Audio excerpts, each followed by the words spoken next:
tell me if you've heard this one before. Billy's alien friend accidentally knocks the contact lenses clean out of Billy's eyes due to misinterpreting a random Earth gesture, and then Billy's robot buddy makes it worse by stepping on the contact lenses, forcing Billy to wear his old glasses in order to put together a bunch of plastic toys I owned when I was 10, because it's the only way to beat an evil space alien. Yeah, that old cliche. Oh, Zeo. So remember when I said last time that Power Rangers Zeo typically delivers far more direct adaptations of its Sentai plots than Mighty Morphin Power Rangers would? Well, this matchup is doing nothing to prove that assertion. These are two episodes that have next to nothing in common, aside from the monster, and even regarding that, said monster is adapted into something almost completely different. Graduation Blues is the definition of strip mining Super Sentai for usable footage, any footage, that can be twisted up and smushed into a Power Ranger-shaped whole. Part of the reason for this is placement. Crisis: The Secret of Choriki is the first episode of Ohranger after the introductory two-parter. It's right where we left off, but for Power Rangers Zeo, this is its 10th episode. And, based on my extremely limited observation of patterns, I can see why. When we covered the start of Mighty Morphin Power Rangers, I pointed out how that show jumped straight into the Megazord in its first episode, whereas Zyuranger took several episodes to introduce its team, its weapons, and its robots, before finally combining said robots in episode 6. Ohranger patterns itself similarly. But while Power Rangers Zeo manages to make it through the initial two-parter this time without introducing the Zords, they were probably shaking like an addict in withdrawal the whole time. They made sure to get their sweet, sweet Zeo Megazord fix into the show by episode 3, so episodes like this got pushed way back.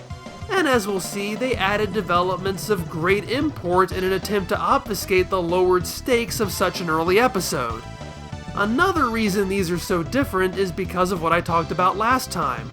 Power Rangers Zeo is using this episode to explore their own multi-year continuity, story elements unique to their franchise. Graduation Blues deals primarily with Billy, a character for whom there is no Ohranger counterpart, and one of the alien rangers from Season 3, who does technically have a counterpart in Ohranger, but we're not... It hasn't... Let's not get into that right now. He's not in this Ohranger episode. I think I've laid enough groundwork, so let's get into this. I actually sat here for a while wondering where to begin, as there is so little to really be able to directly compare. How about we just start with the monster, as that is at least an element in common, and it's what ties both of these stories together. So, just like how all of Zyuranger's Bandora monsters start with the prefix Dora, all of Baranoia's monsters start with the prefix Bara. See, it's so easy to just ride the wave, we know what's going on. Baranoia sends down Bara Vanish, a monster who can turn himself invisible in order to kidnap a child. It's not just any child though. The son of the Baranoia family, Buldont, believes this kid knows the secret to Choriki, the ancient energy that powers the Ohrangers. This is because, 3 years ago, Kenichi discovered a fragment of a stone tablet that ultimately allowed Miura to find the ancient civilization and create the Ohranger powers. As the girls point out though, this doesn't seem like a plan that's going to lead to much. A 7-year-old child once saw a rock containing writing he couldn't read, which itself was only a tiny, incomplete fragment of whatever it was trying to say. There's no reason to believe this kid ever knew anything, let alone remembers it now, years later.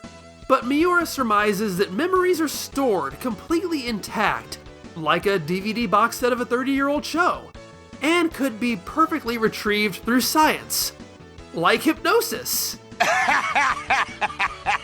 Oh wait, you serious? Okay. I can accept the ludicrous premise in a show of this genre. Baranoia can scrape this kid's mind and retrieve a perfect memory. Fine. But does it matter?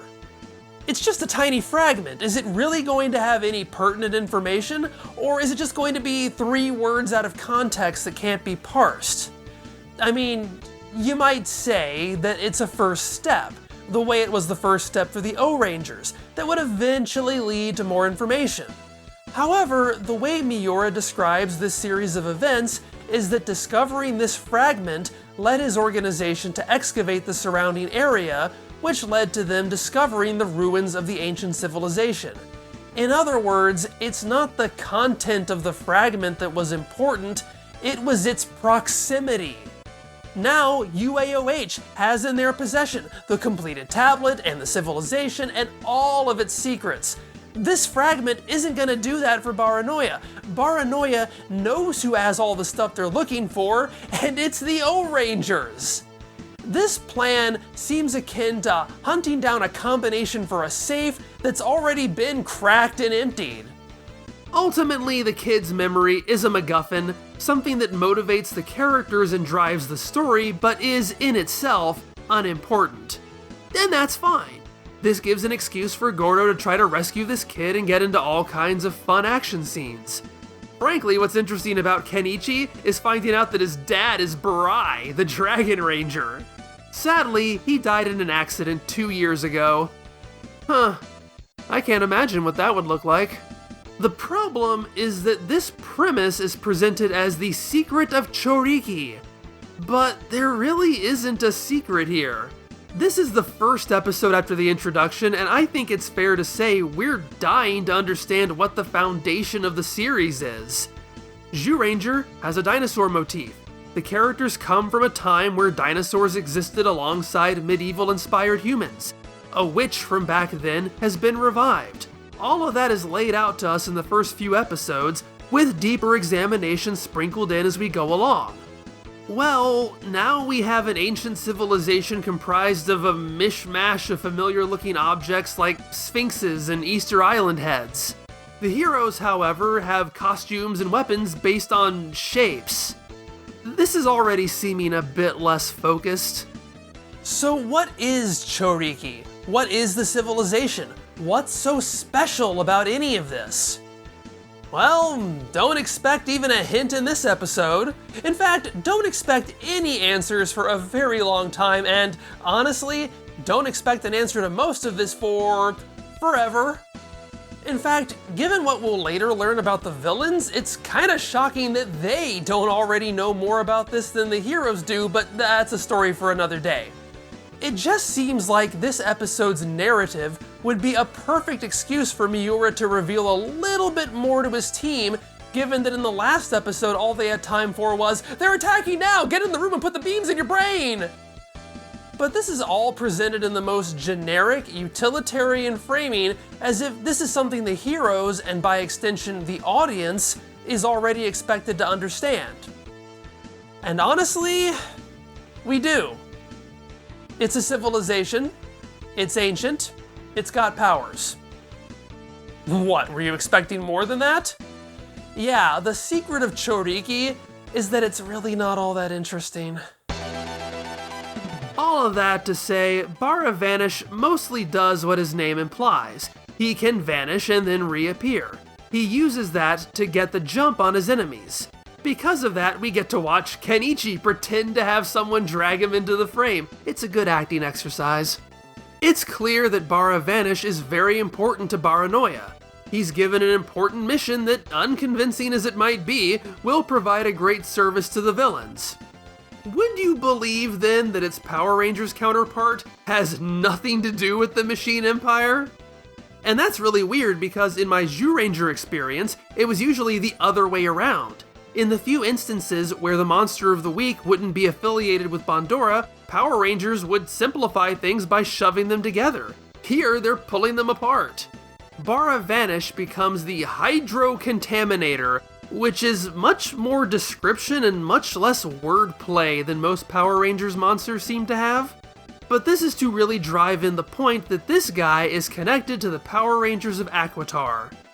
See, in case you don't know, the so-called alien rangers are from an aquatic planet, and literally everything they do involves water. Even their spaceships need to be filled with water. except when they don't. That's lucky for Billy. But yeah, this monster has been contaminating their water, hence the name. Sestro, the Blue Ranger, has come to Earth to get help, but Hydro Contaminator has followed them and now plans to do the same to Earth.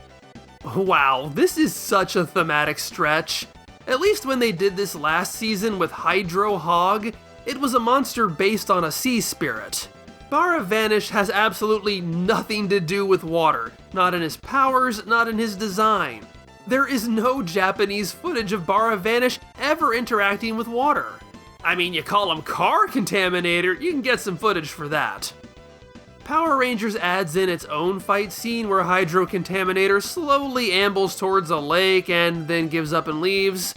The climax of Secret of Choriki takes place in an industrial area. Goro and Kenichi try to hide in the shadows from Baravanish. Since none of those shots can be used, Power Rangers instead says this is a water treatment plant, and good old HC, I'm tired of saying Hydro Contaminator, comes here to find the water. Now, Baranoia's forces are present in all these fight scenes, so how does Power Rangers work around that? Well, that's actually pretty easy. The Machine Empire reasons that the enemy of my enemy is my friend, so they commit their forces to help HC. That makes sense and works pretty well. After all, it doesn't matter who beats the Rangers as long as they are beaten. As Prince Sprocket says, "After this, maybe Pop will let me rule Detroit." I just wanted an excuse to show off that line because I think it's pretty funny. This scene of Bulldaunt checking in with his monster becomes Prince Sprocket meeting HC for the first time, offering HC water in exchange for defeating the Power Rangers. That doesn't work quite as well. Dude, he's at the water treatment plant. He found the water. He's good. Now that Power Rangers has established its own powers and motivations for the villain, it has to deal with the powers that Baravanish already has. Oh yeah, did you forget that he can vanish? In Ohranger, when Baravanish is hunting for Goro and Kenichi, Goro notices Baravanish vanish whenever he walks past an open door. He surmises that the vanishing capabilities are powered by the sun. In other words, this is a new twist on an established power. In Power Rangers, we're more than halfway through the episode, and this is the first time HC disappears at all. And it's not because of the sun, it's because... I'm so agitated, I'm fading out. Well, okay, that's random. It's also something no other character sees. It's just here to inform the audience because HC is going to vanish during the fight later, so we need to establish it at some point. Ultimately though, Power Rangers doesn't really do anything with this power. It's there because it's in the Sentai footage. But it's hard to blame them for this feeling pointless because... Ohranger doesn't do anything with it either. There's not much to say about Billy's role from a comparison standpoint, which is what this video series is about, so I won't dwell on it. However, the graduation blues of the title isn't referring to the external conflict, it's referring to the fact that Billy graduates from high school in this episode and no longer has a direction in life. That in turn is answered by this sudden need to help out the Equations, first by defeating this monster, and then by going back to their planet to undo the damage already caused. It's the strongest part of the episode, connecting the conflict to a character as well as, pun fully intended, graduating Billy to the next phase of his life. It is a bit goofy though. Mr. Kaplan just calls Billy into his office, hands him a diploma, and tells him to get out. How does that work? I know Kaplan says that Billy has exceeded his credit hours, but how do you even do that in high school? This isn't college. You only have so much control over how many courses you take. We don't even know if Billy's an adult, and schools are regimented partly to keep minors from truancy. Yeah, sure, kids can skip grades and graduate early if they possess the aptitude and they and their parents choose it. Billy's feeling directionless because he was never given a choice. He could have been preparing for college had he known about this. I can't imagine a public school telling a minor in the middle of a school year that they aren't allowed to be there anymore. Even if these circumstances somehow manifested, I have to assume the school would say, Okay, go ahead and finish the classes you already started, like the chemistry class whose book you keep thematically dropping, and then you can go. Can you imagine how pissed off a parent would be if they didn't get to see their kid in a graduation ceremony because he was handed his diploma in a room in private? It's not as if Billy's parents aren't mentioned in this episode. Besides, my parents gave me their permission. Your parents gave you permission to go to another planet? Boy, would I have loved to have seen that conversation. You know what? Never mind. Apparently Billy's parents are cool with everything and have been eagerly awaiting the moment Billy moves out so they can convert his bedroom into a sex dungeon. All of this seems like an excuse for itself, and I'm saying that as someone who likes this storyline for shaking up the status quo, for giving us emotions of both longing and adventure, and for ensuring characters like Sestro aren't just one-off plot devices to be forgotten about as soon as the Rangers aren't stuck as children anymore. It's good, it just rings a little obligatory. Let's take a look at how these stories are resolved. I already said that Power Rangers beefs up this early episode in order to hide its lowered stakes. Part of that is accomplished by adding in the Alien Rangers. The Hydro Contaminator isn't just an easily defeated monster of the week, it's a monster that even the Alien Rangers couldn't deal with. However, Bara Vanish is a monster the Ohrangers all too easily defeat. Again, given this episode's placement in Power Rangers Zeo, the Rangers have their Zords, but they don't even need them for this. The Ohrangers just put their weapons together and fire their blaster, that's it. Well, there is a bit more to it in Ohranger, but Power Rangers Zeo can't use it. Bara Vanish kidnaps Kenichi again, and this time he uses his naval cord technique? Yeah, he uses that in order to read Kenichi's mind and display the images from his mind in the sky. Oh, you thought it was just Power Rangers who threw in random powers for the monster? Oh, of course not. Yeah, Bara Vanish can read minds. It's clearly right in the name, and certainly something that didn't need to be established earlier than the 16-minute mark of your 20-minute television show. Yeesh. Well, obviously that can't be used in Power Rangers, both because the story has nothing to do with reading minds, and because all of that footage contains a Japanese child, and also because it's stupid and bad. Hey, do you also remember that bit about Goro noticing that Bara Vanish uses the sun to vanish? Oh. Actually, I was hoping you wouldn't, because that doesn't go anywhere. At least I don't I have no idea what's happening here. Bara Vanish is sucking up Kenichi's mind. Goro looks up at the sun, which would seem to indicate he's about to use that knowledge to his advantage, and then he just hits Bara Vanish's weak spot with his sword. What just happened? What kind of payoff is that? This has nothing to do with Bara Vanish vanishing. He's not cut off from the sun. Why does Goro look at the sun? Oh, looking at the sun reminded me that I should probably hit you, instead of letting you continue reading the kids' memories. Power Rangers has this moment too, and it feels pretty abrupt, because they're having to cut away from all the footage of Kenichi. But this is abrupt. At least Power Rangers is being honest about it rather than treating this like it means anything. I mean, sure, it's only abrupt because it literally has to be, but still.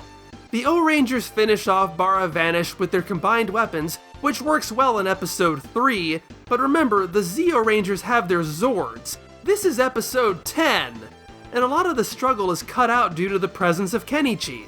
The Power Rangers show up, they fight for a bit, they shoot the monster, it's very quick. Because of that, Power Rangers adds in quite a bit more fanfare. See, because Zeo cut out the monster from episode 2, we haven't even seen them combine their weapons before. Billy and Sestro come up with that configuration in this episode. That's the important prototype Sestro brings with him. And the best part is, the prototype are the toys. The toys you can buy in the store. And I recognized them because I used to own them. Jeez, they look smaller than I remember. But yeah, I recognize these better because I don't think I ever saw the real weapons because I didn't watch this show. I just owned the toys. So the Power Rangers are waiting on this new weapon in order to defeat HC. Tommy even gets a line about it. Oh man, I wish the Zeo Blaster was ready. But it's complicated because, oh no! Sestro earlier saw Bulk give Billy a heavy slap on the back and tries to mimic that, except that it knocks Billy's contacts out and he can't see anything! And then Alpha steps on them! Oh no! This is going to drag the tension out for so long! Wait, never mind. Billy immediately puts on his old glasses and this might as well have never even happened. Speaking of might as well have never even happened, once Bara Vanish is destroyed, Bacchushund laments that now they can never read the boy's memory again. Why not? Can't you build another mind-probing monster? You built this mind-probing monster! Nope, we gotta hit the reset button and it's not like this kid knew anything important anyway. Let's score these. For story, this has to be the most bog-standard Sentai episode I've ever seen, and I don't mean that in a good way. Kid of the Week has a problem, Ranger helps Kid, monster is defeated, let's trip and fall on the reset button before anybody cares too much. Power Rangers has issues with its logic, but it still makes far more of an impression. It has alien spacecraft, it has a life milestone for Billy, it has a new technical development. Ohranger doesn't even have any secrets of the Choriki, which was promised in the title. Power Rangers wins. For characters, you might have noticed something. I barely talked about any of the actual costumed heroes. And that's because they barely matter in these episodes. No matter the country, they're fairly incidental. Yes, Goro has a larger role, but it really just comes down to, I will save you for great justice and whatnot. It's generic. The other four might as well not even be in this episode. And in Power Rangers, none of the Rangers do anything outside of just function in the battle sequences. But Power Rangers has Billy, it has his work with Sestro, it has his decision to leave his home. What I really loved was seeing Billy interact with Bulk and Skull. See, they're the ones who first encounter Sestro, and when he says he needs Billy, they track him down. Billy has to take command of the situation and mollify them without raising their suspicions. I couldn't help but think of the time Bulk and Skull turned Billy upside down to shake money out of him and then dumped him in a trash can. All three of these characters have grown so much. Bulk and Skull are much more selfless and responsible, and Billy is much less awkward and passive. This is an easy one, Power Rangers wins. Action is also pretty one-sided, but in the opposite direction. Frankly, Dora Vanish doesn't get much mileage out of being invisible, but he does get a lot of mileage out of a good car chase. This was actually pretty impressive, and Power Rangers doesn't really have anything that can measure up. Ohranger wins. And it shakes out the same way it did last time, same categories and all. That means that Power Rangers Zeo has the superior episode once again. 2 in a row for Power Rangers? How often have we seen that? Have we ever seen that? I don't... I'm not checking. Okay, fine, I'll check. Yes, it happened once. See, why did I act like that was so hard? Anyway, thank you for watching. I hope you're continuing to enjoy this look at Power Rangers Zeo and Choriki Sentai Ohranger. If you're new here, I have an entire playlist for Mighty Morphin Zyurangers, where I put Mighty Morphin Power Rangers and Kyoryu Sentai Zyuranger through the same process. If you miss Billy, I'm pretty sure he'll be back in the next comparison. That's the fun thing when the show jumps around. Episodes are going to be handled out of order for at least one show, and that means Billy is going to hop from planet to planet for a while. Frankly, now that I've said that, it sounds pretty fun. I wish I could do that. I mean, I also wish I could hop into some pink spandex and fight monsters. Wow, the Power Rangers do some pretty fun stuff. I guess that fantasy fulfillment for kids is a major part of the appeal of the show. Oh wow, I finally understand what this is all about. I'm glad I hung in there for over 30 years, otherwise I might never have understood why people like this stuff.